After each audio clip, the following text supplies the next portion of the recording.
नमस्कार दोस्तों, कैसे हो सब। Good afternoon. पिछले वीडियो में हमने जहाँ तक पढ़ा था वो है अजमेर के चौहान और सांबर के चौहान हमने पिछले वीडियो तक पढ़ लिए थे।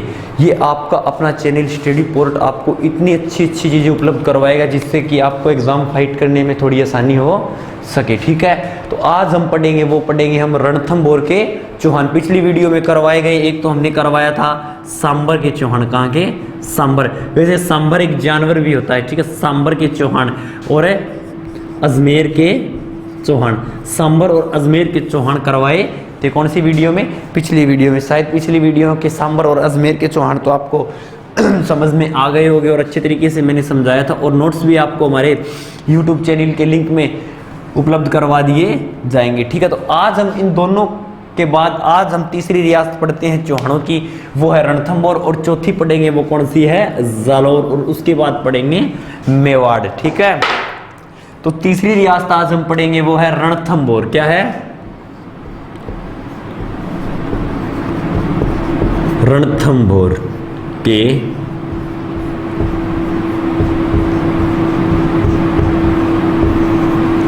रणथंभौर के चौहान। रणथंभौर के चौहान वास्तव में काफी प्रतापी शासक थे या प्रतापी राजा थे। रणथंभौर के चौहान है वो काफी प्रतापी शासक थे। आप कमेंट के अंदर ये बात बताओगे कि अन्ना सागर झील का निर्माण किसने करवाया? अन्ना सागर झील का निर्माण कब व किसने करवाया?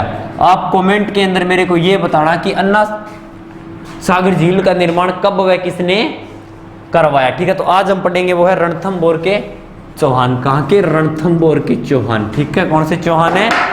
रणथंभौर के चौहान। ठीक है, रणथंभौर में चौहान वंश की स्थापना, जैसे मैंने आपको बताया था कि सांबर के अंदर चौहान वंश की स्थापना है वो वासुदेव चौहान ने की थी, और अजमेर के अंदर चौहान वंश की स्थापना है वो अजयराज चौहान ने की थी। तो उसी प्रकार से रणथंभौर के अंदर चौहान वंश की स्थापना किसने की? तो चौहान वंश की स्थापना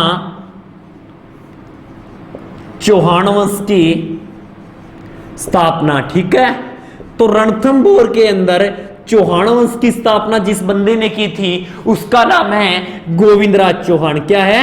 गोविंदराज चौहान। क्या नाम है? गोविंदराज चौहान। कई बार एग्जाम के अंदर पूछ लिया जाता है कि रणथंभौर में चौहान वंश की स्थापना कब हुई थी? तो रणथंभौर में चौहान वंश की स्थापना है वो 1194 ईस्वी में की थी। मैंने आपको पिछली वीडियो के अंदर बताया था कि सांबर के अंदर चौहान वंश की स्थापना हुई। इस बात का पता हमें प्रबंध कोश में चलता है। किसके अंदर चलता है? प्रबंध कोश के अंदर चलता है। इस बात का पता हमें प्रबंध कोश के अंदर चलता है। तो कोई न कोई राजा किसी न किसी रियासत की स्थापना करेगा, तो उसका पता तो हमें कहीं तो कहीं लिखा हुआ मिला है, तभी हमें पता चला है, नहीं उस समय हम तो थे नहीं। तो रणथंभौर में चौहान वंश की स्थापना गोविंदराज चौहान ने की 1194 ईस्वी में की। जानकारी मिलती है, जानकारी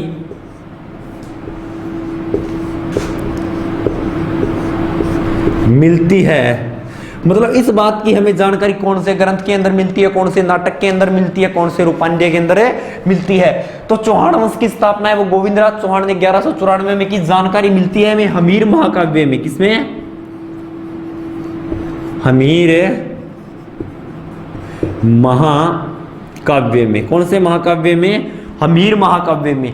कई बार एग्जाम के अंदर इसके लेखक का नाम भी पूछ लिया जाता है। तो हमीर महाकाव्य के लेखक है वो है लेखक नयन चंद सूरी। कौन है दोस्तों? नयन चंद सूरी। कई एग्जामों के अंदर इसे नयन चंद्र सूरी और कई किताबों के अंदर इसे नयन चंद्र सूरी भी लिखा आता है। दोनों एक ही बात है। हमीर महाकाव्य के लेखक कौन है? नयन चंद सूरी। ठीक है, तो गोविंदराज चौहान ने कर दी। तो इसके बाद कई राजा आए, लेकिन हमें जो एग्जाम में पूछा जाएगा वो या तो यहां से क्वेश्चन उठाया जाएगा, गारंटी लेता हूं, या तो यहां से क्वेश्चन उठाया जाएगा। ठीक है, या फिर इसके बाद प्रतापी शासक आता है रणथंभौर का, कौन सा? प्रतापी शासक। प्रतापी का अर्थ होता है युद्ध करने वाला, संघर्षशील शासक, ठीक है, सब शासकों से ऊपर उठने वाला प्रतापी शासक होता है। तो प्रतापी शासक महाराणा प्रताप जैसे शासक थे, यहाँ के जो प्रतापी शासक थे, प्रतापी शासक आता है।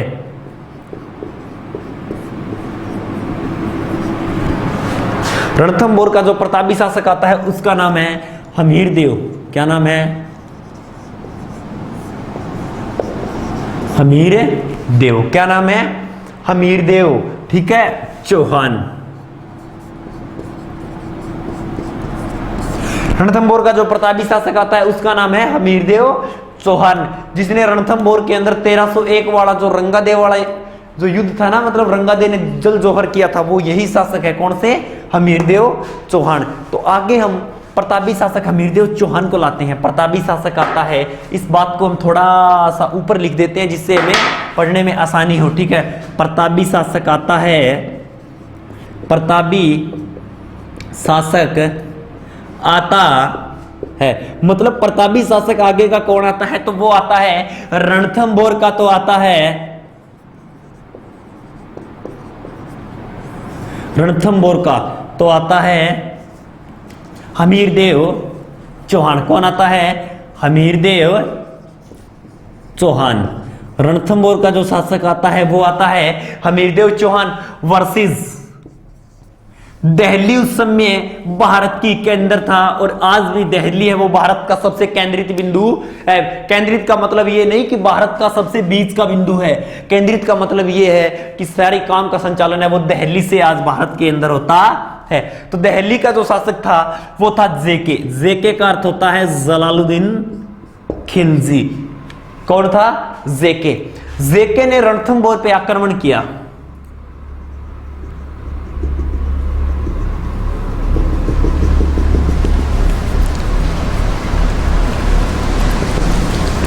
जेके ने रणथंभौर पे क्या किया? आक्रमण किया। आपसे पूछे जलालुद्दीन खिलजी ने रणथंभौर पे आक्रमण कब किया? 1291 और 1292 ईस्वी में।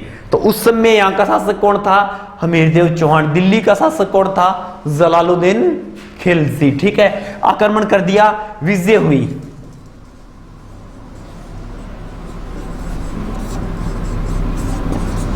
विजय हुई किसकी? हमीरदेव चौहान की। और हार कौन गया इस युद्ध को? जलालुद्दीन खिलजी।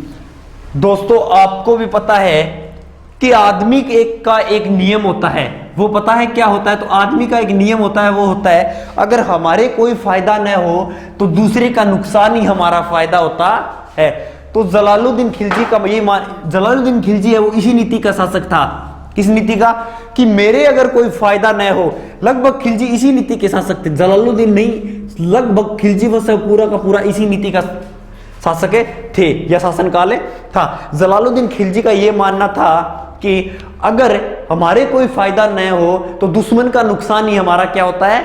फायदा होता है, ठीक है। तो जलालुद्दीन खिलजी अमीरदेव की क्या हो गई इस युद्ध में? विजय हो गई। कब? 1291 और 1292 ईस्वी के अंदर, ठीक है। युद्ध में विजय हो गई अमीरदेव चौहान की, और जलालुद्दीन खिलजी की क्या हो गई? इस युद्ध में हार हो गई, ठीक है। हार गया जलालुद्दीन। जलालुद्दीन खिलजी कहता है चलो वापिस चलते हैं। क्या है यार ये दुर्ग, कुछ नहीं है। चला जाता है वापिस, और जाकर जलालुद्दीन खिलजी एक ही बात कहता है कि मैं रणथंभौर जैसे दुर्ग को मुसलमान की एक दाढ़ी के बाल के बराबर भी नहीं समझता, कि मैं रणथंभौर दुर्ग के जैसे 10 दुर्गों को मुसलमान की एक दाढ़ी के बाल के बराबर भी नहीं समझता। कि ये मतलब इतना मजबूत दुर्ग है दोस्तों, कि अबुल फजल ने इस दुर्ग के बारे में ये बात कही थी कि अन्य सब दुर्ग नंगे हैं लेकिन ये दुर्ग बख्तरबंद है। कई बार ये कमेंट भी एग्जाम के अंदर पूछ लिए जाते हैं कि किस दुर्ग के बारे में क्या कहा गया है। तो ये कमेंट मैं आपको एक दिन अलग से करवाऊंगा, एक दो है वो बता देता हूं कि रणथंभौर दुर्ग के बारे में अबुल फजल ने ये बात कही थी कि मैं रणथंभौर दुर्ग को मतलब कि रणथंभौर दुर्ग है वो अन्य सब दुर्ग तो नंगे हैं और रणथंभौर दुर्ग है वो क्या है? बख्तरबंद है। जलालुद्दीन खिलजी ने ये बात कही थी कि रणथंभौर दुर्ग को मैं मुसलमान की रणथंभौर जैसे 10 दुर्गों को मैं मुसलमान की एक दाढ़ी के बाल के बराबर भी नहीं समझता। ये बात किसने कही थी? जलालुद्दीन खिलजी ने। और ये बात कौन से किले के लिए कही गई है? कि गढ़ दिल्ली गढ़ आगरो अधगढ़ बीकानेर बली चिनाई भाटियो सिरे तो जैसलमेर। जैसलमेर के दुर्ग के बारे में ये बात कही गई है कि गढ़ दिल्ली गढ़ आगरो अधगढ़ बीकानेर बली चिनाई भाटियो सिरे तो जैसलमेर। और ये बात भी जैसलमेर के दुर्ग के बारे में कही गई है कि घोड़ा कीजिए काठ का पग कीजिए पाषाण बख्तर कीजिए लोहे का जद देखो जासान। की घोड़ा कीजिए काठ का पग कीजिए पाषाण और बख्तर कीजिए लोहे का जद देखो जासान। क्योंकि जैसलमेर के किले को जैसान का किला भी कहा गया है।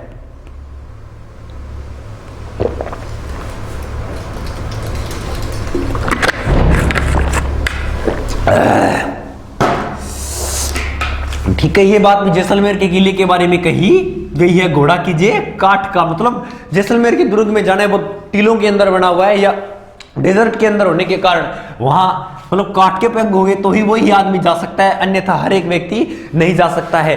कई बार एग्जाम में ये बात भी पूछ ली जाती है कि ये बात कौन से दुर्ग के या कौन से दुर्ग के अंदर बने गढ़ के बारे में कही गई है कि अपने वो है ना कौन सा अपने मेवाड़ का दुर्ग है कुंभलगढ़ के अंदर है जिसका नाम है कटारगढ़। कुंभलगढ़ के अंदर है कटारगढ़। कौन सा? कुंभलगढ़ के अंदर एक दुर्ग है कटारगढ़ जिसमें महाराणा प्रताप का तो क्या हुआ था? जन्म हुआ था। कौन से? कुंभलगढ़ के कटारगढ़ के बादल महल के अंदर। कुंभलगढ़ के कटारगढ़ के बादल महल के अंदर महाराणा प्रताप जी का जन्म हुआ था। कई बार एग्जाम में जन्म पूछ लिया जाता है। तो 9 मई 1540 ईस्वी को किसका जन्म हुआ ये आगे आपको करवा दूंगा। जब मेवाड़ आएगा, महाराणा प्रताप जी आएंगे, अमर सिंह आएंगे, ठीक है, उदय सिंह आएंगे, उसमें मेवाड़ करोगे तब तो मतलब पढ़ने का नजारा कुछ दोस्तों अलग ही होगा। और कटारगढ़ दुर्ग के बारे में ये बात कही गई है कि कटारगढ़ है वो इतनी ऊंचाई के ऊपर बना हुआ है कि नीचे से ऊपर तक देखने पर सर की पगड़ी गिर जाए। ये बात किसने कही थी? तो अबुल फजल ने। ये सारी बातें आपको मैं आगे करवाऊंगा, ठीक है, साथ साथ में होती रहेगी और बाकी एक दिन बाद में भी करवा दूंगा। विजय हो गई हमीरदेव चौहान की कौन से रणथंभौर के युद्ध में? जलालुद्दीन खिलजी हार गया। जलालुद्दीन खिलजी की हत्या 1296 में इसके दामाद या भतीजे ने कर दी। एक जिसका नाम था अलाउद्दीन खिलजी। AK-47 था। ये क्या था? ये वास्तव में AK-47 ही था। अलाउद्दीन खिलजी, जलालुद्दीन खिलजी को कौन मार देता है? इसका दामाद या इसका भतीजा, ठीक है। कब? 1296 ईस्वी में, ठीक है। और अलाउद्दीन खिलजी क्या बन जाता है फिर आगे? शासक बन जाता है। इसे इतिहास में कई बार AK-47 भी कहकर पुकारा जाता है। ये शायद समझ में आ गया होगा किसने स्थापना की, कौन से ग्रंथ के अंदर है। आपको हमारी वीडियो के नीचे डिस्क्रिप्शन में आपको इनके नोट्स उपलब्ध करवा दिए जाएंगे और टेलीग्राम चैनल के ऊपर भी उपलब्ध करवा दिए जाएंगे, ठीक है। रणथंभौर का पूरा इतिहास इस प्रकार से आगे चलेगा। रणथंभौर का शासक कौन है?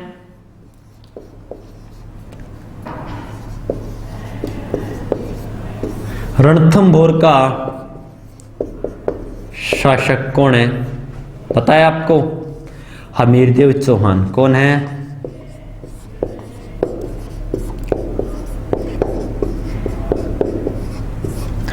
रणथंभौर का शासक है वो है हमीरदेव चौहान।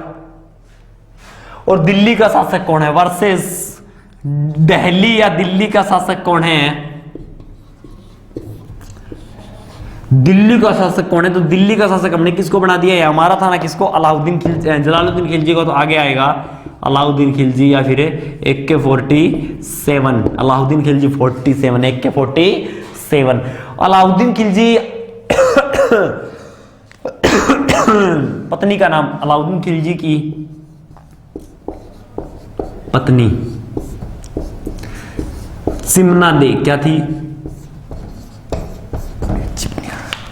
अलाउद्दीन खिलजी की पत्नी थी चिमना दे। हमीरदेव की पत्नी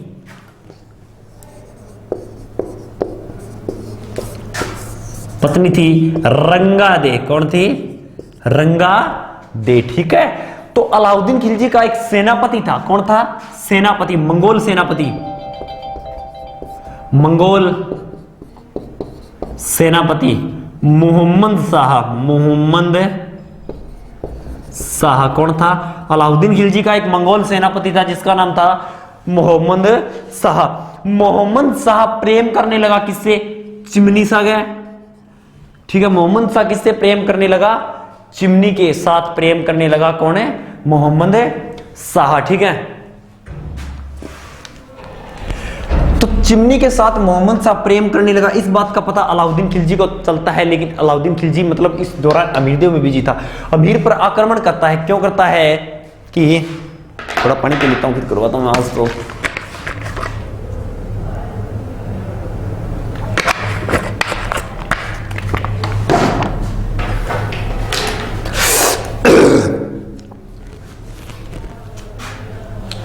अलाउद्दीन खिलजी की पत्नी चिमना के साथ प्रेम करता है मोहम्मद शाह। मोहम्मद शाह को अलाउद्दीन खिलजी एक बात कहता है दोस्तों, कहता है कि तू मेरे से कुछ ले ले, कुछ भी ले ले, आधी रियासत ले ले, कुछ भी ले ले, पर मेरी चिमनी को छोड़ दे, मेरी चिमनी को छोड़ दे।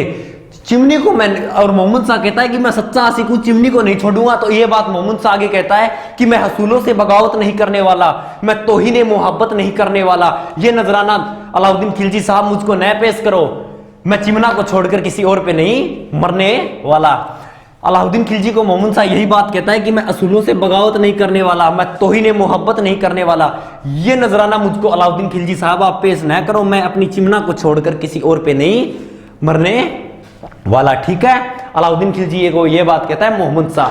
तो मोहम्मद शाह को ये चिमना कहती है कि तू बादजा डू खड़ो, क्या तू दिल्ली में बादजा नहीं हो, तेरी चिमनी बुझा दे होगा, कि दिल्ली से बात जा, तूने तेरी चिमनी बुझा दे वो। तो ओ भाई जी डर गया मोहम्मद शाह। आगे कहेंगे ना अमीर देव कने, अमीर देव के पास शरण लेता है। कौन है? मोहम्मद शाह। ओ बोलो कब मड़ा तो मेरी चिमना सा गड़बड़ करी है नहीं, तो चिमनी तेरी बुझा दी वहां गया। अब आ चिमना मेरे बड़े चिमना बोली तू बाज जा। तो अलाउद्दीन खिलजी अठों आ गयो, कह चला अमीर देव कने, क्या कहना है? अमीर देव कने, अमीर देव कने आ गयो।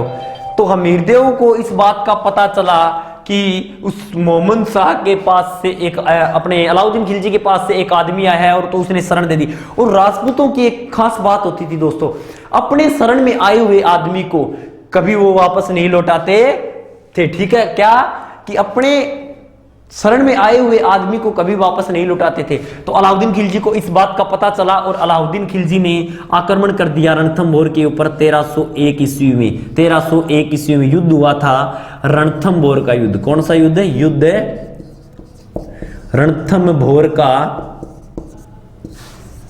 युद्ध हुआ था। कौन सा? रणथंभोर का युद्ध। कब? 1301 ईस्वी में। 1301 ईस्वी में इस युद्ध में विजय होती है अलाउद्दीन खिलजी की। विजय होती है अलाउद्दीन खिलजी की। किसकी विजय होती है? अलाउद्दीन खिलजी की, ठीक है। हार कौन जाता है? हमीरदेव। हमीरदेव के सेनापति थे वो इसके साथ क्या कर देते हैं? धोखा कर देते हैं। हमीर के सेनापति, हमीर के सेनापति रणमल व रतिपाल। कौन है? रणमल व रतिपाल विश्वास घात कर देते। रणमल व रतिपाल, हमीर के सेनापति रणमल व रतिपाल विश्वासघात कर देते हैं हमीरदेव चौहान के साथ, और अलाउद्दीन खिलजी की ओर मिल जाते हैं। और इसी कारण हमीरदेव वो हार जाता है। इस युद्ध में हारने के बाद अमीर की पत्नी रंगादे जल जोहर करती है 1301 ईस्वी में। इस युद्ध में हमीरदेव हार जाता है, और हमीर की पत्नी थी रंगादे, वो क्या कर लेती है? जल जोहर कर लेती है। और ये राजस्थान का प्रथम जोहर है, प्रथम जोहर।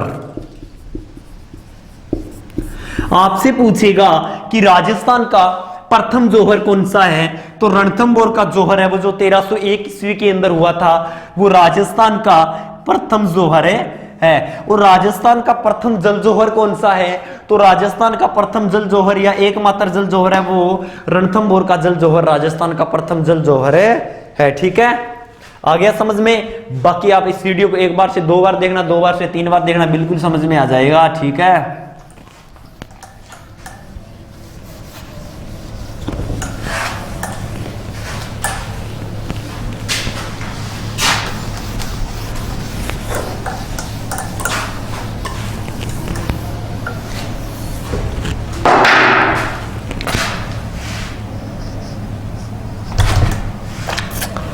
इस युद्ध में अलाउद्दीन खिलजी के साथ एक विद्वान आया था। अलाउद्दीन खिलजी के साथ, अलाउद्दीन खिलजी के साथ इस युद्ध में एक विद्वान आया था, आमीर खुसरो।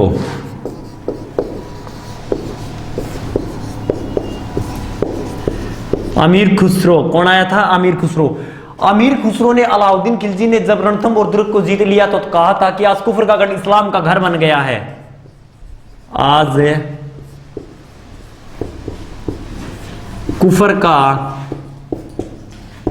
गढ़ इस्लाम का घर बने गया।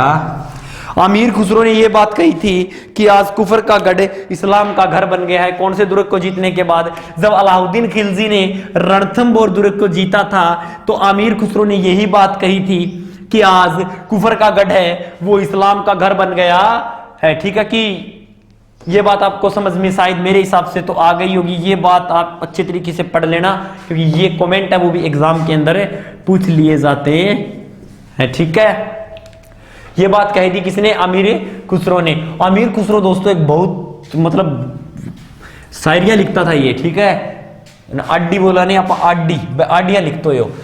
इसने कहा था एक दोहा से एक आड़ी याद है मेरे को, वो बता देता हूं आपको।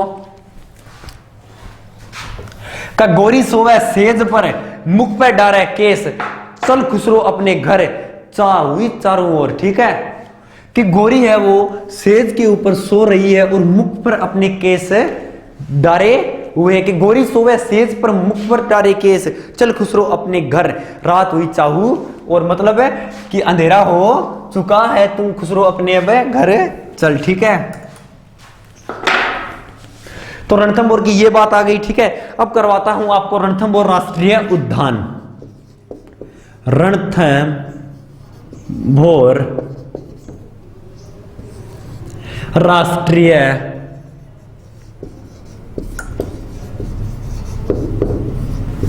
उद्यान कहां स्थित है? सवाई माधोपुर के अंदर। कहां है? सवाई माधोपुर के अंदर। आपसे पूछेगा कि रणथंभौर राष्ट्रीय उद्यान कहां स्थित है? सवाई माधोपुर के अंदर। वैसे ये तो भूगोल का टॉपिक है, राष्ट्रीय उद्यान है, वैसे तो भूगोल का टॉपिक है, लेकिन जो जो भूगोल की चीजें बीच में आएगी वो मैं आपको प्रोवाइड करवाता जाऊंगा। हो सके तो ये सारे के सारे टॉपिक आपको, हो सके नहीं भूगोल करवाऊंगा तब तो वो कन्फर्म आपको ये टॉपिक सारे के सारे अच्छे तरीके से पूरी डिटेल में बताए जाएंगे। लेकिन अभी मैं थोड़ा थोड़ा इनका साथ में भूगोल भी करवाता जाऊं जिससे आपको आगे भूगोल पढ़ोगे तब पढ़ने में आसानी हो। अगर कोई भी चीज गलत लग रही हो, समझ में ना आए तो कमेंट कर देना। ठीक है, रणथंभौर राष्ट्रीय उद्यान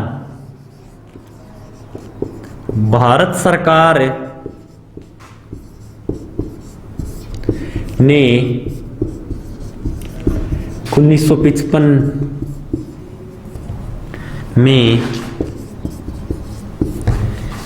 खेल की रणथंभौर राष्ट्रीय उद्यान को भारत सरकार ने 1955 ईस्वी में सवाई माधोपुर खेल अभयारण्य बनाया। सवाई माधोपुर खेल अभयारण्य बनाया।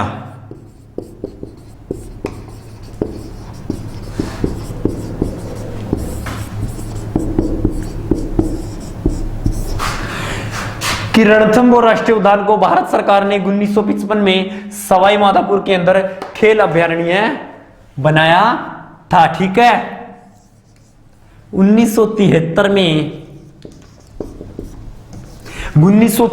में यह बाघ परियोजना हो गया, बाघ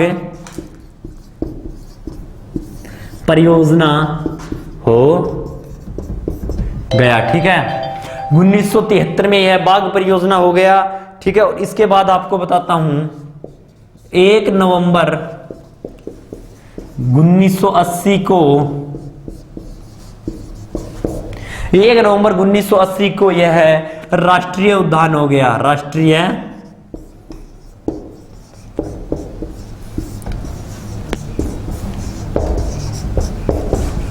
1 नवंबर 1980 को यह राष्ट्रीय उद्यान हो गया।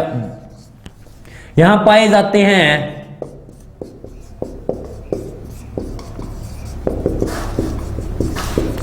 हिरण, भेड़िए, ठीक है, और बाघ आदि जानवर इस अभयारण्य के अंदर पाए जाते हैं। और यहां की प्रसिद्ध बाघिन थी जो पीछे मर गई थी, जिसका नाम क्या था, आप ये बात मुझे कमेंट करके बताओगे कि रणथंभौर राष्ट्रीय उद्यान की जो प्रसिद्ध बाघिन थी उसका नाम क्या था, ये बात आप कमेंट करके मेरे को बताओगे। तो रणथंभौर राष्ट्रीय उद्यान कहां स्थित है, सवाई माधोपुर के अंदर। भारत सरकार ने 1955 में सवाई माधोपुर खेल अभयारण्य बनाया, 1973 में यह बाघ परियोजना हो गया। ठीक है, 1 नवंबर 1980 को यह राष्ट्रीय उद्यान हो गया और पाए जाते हैं हिरण पाए जाते हैं, भेड़िए पाए जाते हैं, बाघ पाए जाते हैं। ठीक है, और बात भी करेंगे मैट्रिक्स का।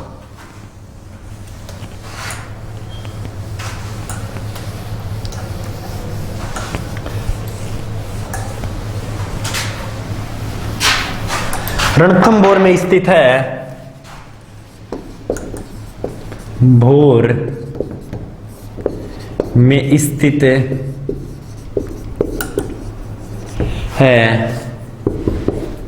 32 खंभों की छतरी, 32 खंभों की हमीर के पिता जेत्र सिंह की छतरी, 32 खंभों की छतरी, हमीर के पिता जेत्र सिंह की छतरी, कुत्ते की छतरी। किसकी छतरी, कुत्ते की छतरी। ठीक है, 1 नंबर बात ये हो गई, 2 नंबर बात कुत्ते की छतरी वाली हो गई। जोगी महल, जोगी महल। 4 नंबर रणथंभौर दुर्ग। ये रणथंभौर राष्ट्रीय उद्यान के अंदर पद्मला तालाब,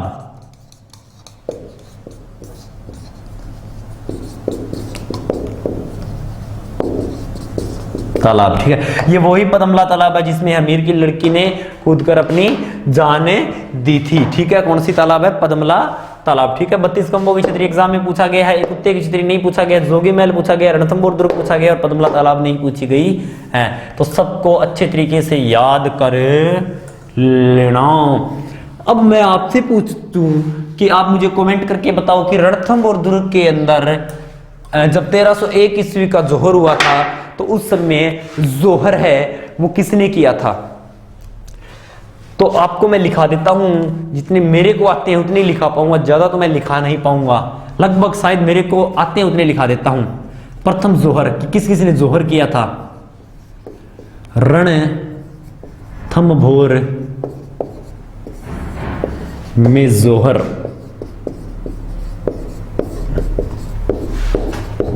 रंगादे ने बराबर 1301 ईस्वी में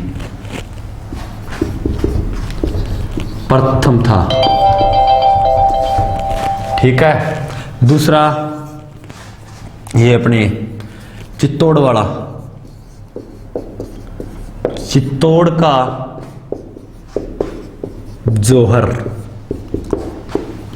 किसने किया था, पद्मिनी ने, जो पद्मावत फिल्म बन चुकी है, पद्मिनी ने कब किया था, 1303 ईस्वी के अंदर।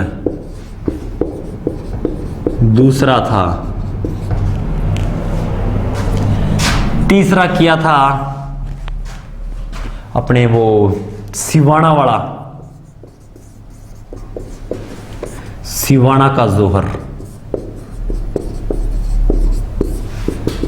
किसने किया था? मेना दे ने। कब किया था?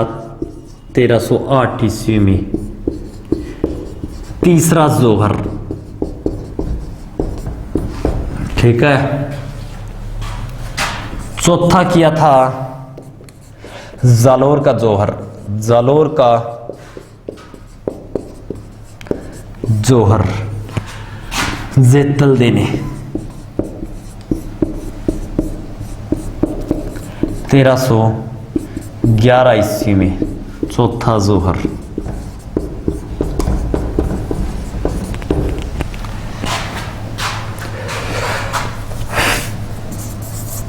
एक, दो, तीन, चार और पांच, ठीक है। इंपॉर्टेंट ये, और एक इंपॉर्टेंट इसके बाद जो इंपॉर्टेंट है वो यहां का चित्तौड़ वाला है। चित्तौड़ का जोहर किया था कर्मावती ने, जो हाड़ी रानी थी कर्मावती ने। कब किया था? 1334 ईस्वी के अंदर। पांचवा जोहर।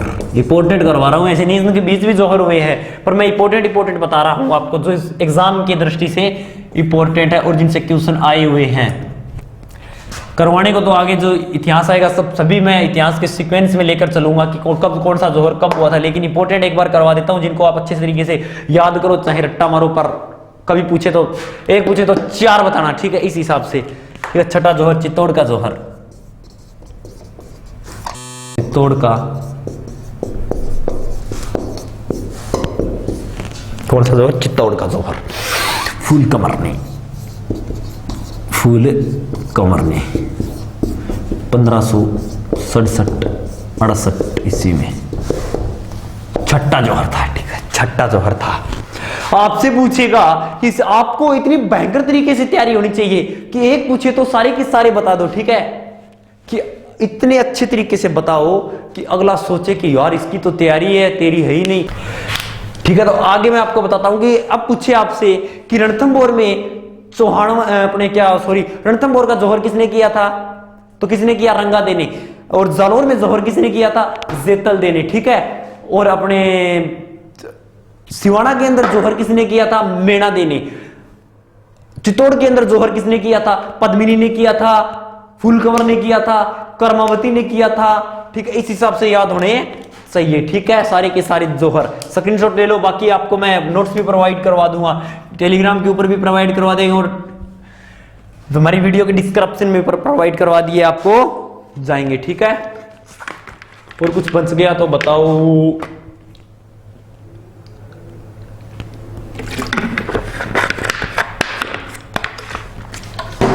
काटनी पड़ेगी।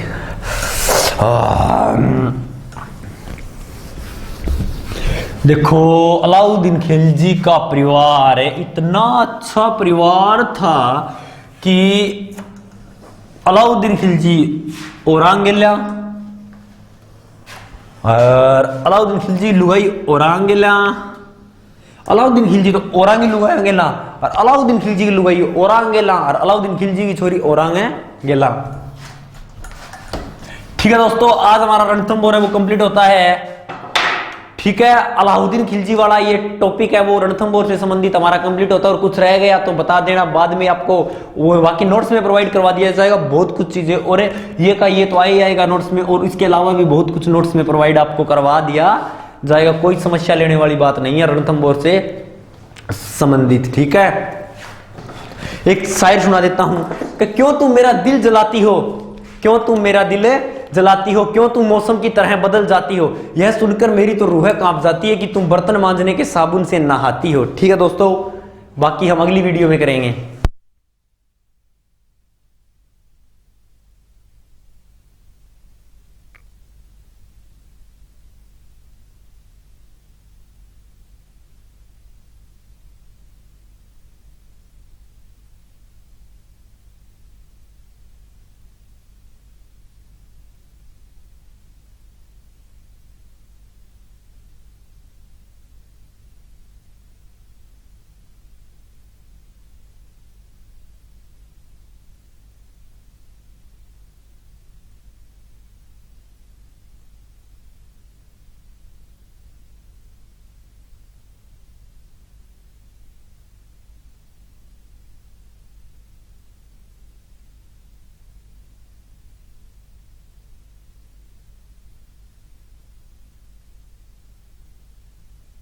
चित्तौड़ का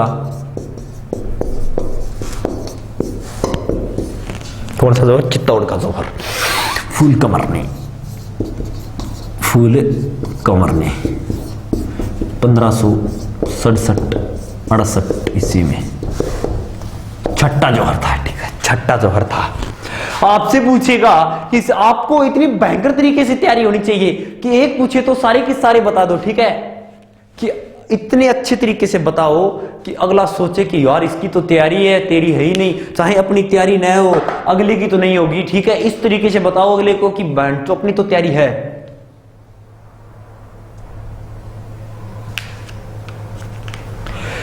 ठीक है, तो आगे मैं आपको बताता हूं कि अब पूछे आपसे कि रणथंभौर में चौहान रणथंभौर का जोहर किसने किया था? तो किसने किया? रंगादे ने।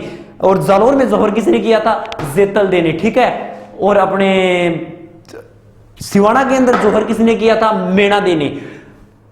चित्तौड़ के अंदर जोहर किसने किया था? पद्मिनी ने किया था, फूलकंवर ने किया था, कर्मावती ने किया था। ठीक है, इस हिसाब से याद होने चाहिए। ठीक है, सारे के सारे जोहर स्क्रीनशॉट ले लो। बाकी आपको मैं नोट्स भी प्रोवाइड करवा दूंगा, टेलीग्राम के ऊपर भी प्रोवाइड करवा देंगे और हमारी वीडियो के डिस्क्रिप्शन में प्रोवाइड करवा दिए आपको जाएंगे। ठीक है, और कुछ बच गया तो बताओ।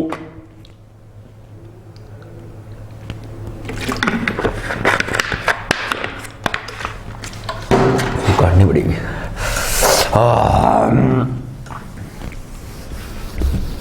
देखो, अलाउद्दीन खिलजी का परिवार है, इतना अच्छा परिवार था कि अलाउद्दीन खिलजी औरंगजेब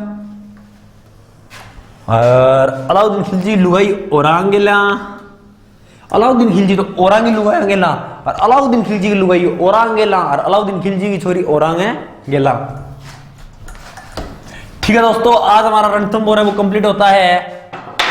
ठीक है, अलाउद्दीन खिलजी वाला ये टॉपिक है वो रणथंभौर से संबंधित हमारा कंप्लीट होता है। और कुछ रह गया तो बता देना, बाद में आपको वो बाकी नोट्स में प्रोवाइड करवा दिया जाएगा बहुत कुछ चीजें। और ये का ये तो आ ही आएगा नोट्स में, और इसके अलावा भी बहुत कुछ नोट्स में प्रोवाइड आपको करवा दिया जाएगा। कोई समस्या लेने वाली बात नहीं है रणथंभौर से संबंधित। ठीक है, एक शायर सुना देता हूं कि क्यों तुम मेरा दिल जलाती हो, क्यों तुम मेरा दिल जलाती हो, क्यों तुम मौसम की तरह बदल जाती हो, यह सुनकर मेरी तो रूह कांप जाती है कि तुम बर्तन मांजने के साबुन से नहाती हो। ठीक है दोस्तों, बाकी हम अगली वीडियो में करेंगे।